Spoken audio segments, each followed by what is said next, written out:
നമുക്കെന്നെ ഭയങ്കര സിമ്പിൾ എന്നൊക്കെ പറഞ്ഞാൽ വെറും 1 മിനിറ്റ് മതി ഈ സാധനം ഉണ്ടാക്കാൻ വേണ്ടി.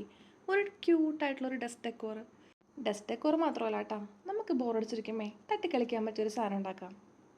ഇതിനു വേണ്ടി നമുക്ക് എന്താ വേണ്ടതെന്ന് അറിയോ? നമ്മുടെ പേപ്പർ ഗ്ലാസ് ഇല്ലേ, ആ ആ ഒരൊറ്റ ഗ്ലാസ് മാത്രം മതി കേട്ടോ. ഇതുപോലെ പേപ്പർ ഗ്ലാസിൻ്റെ ആ ഭാഗം ഒരു ഇച്ചിരിക്കോളം കട്ട് ചെയ്തെടുക്കുക. എന്നിട്ട് അതിൻ്റെ ഉള്ളിൽ വരാൻ പറ്റിയ രീതിയിൽ ഏതെങ്കിലും ഒരു ക്യൂട്ടായിട്ടുള്ള ഇഷ്ടപ്പെട്ട ആളുടെ പടമൊന്ന് വരച്ചു കൊടുക്കുക.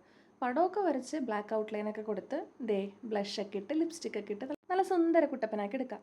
എന്നിട്ടേ നമുക്കതൊന്ന് കട്ട് ചെയ്യണം. കട്ട് ചെയ്യുമ്പോഴേ ഇതുപോലെ ഇങ്ങനെ ഇച്ചിരി പേപ്പർ ഇങ്ങനെ നീണ്ടു നിർത്തണം കേട്ടോ. അപ്പോൾ ഈ പാർട്ട് വേണം നമുക്ക് പേപ്പർ ഗ്ലാസ്സിനകത്ത് ഒട്ടിക്കാൻ വേണ്ടി. ഇത് കണ്ട, ഇത് ഇതുപോലെ ഒട്ടിച്ച് കഴിയുമ്പോഴേക്കും ഇങ്ങനെ ഇരിക്കണം. രണ്ടാ തുമ്പത്ത് മാത്രം പശ തേച്ചിട്ട് പേപ്പർ ഗ്ലാസ്സിനകത്ത് ഒട്ടിച്ച് ഒന്ന് ഉണക്കിയെടുക്കുക. പിന്നെ അങ്ങോട്ട് തട്ടിക്കളിക്കുന്ന ഇതെങ്ങനെ ഉണ്ടാപ്പോൾ ഇത്.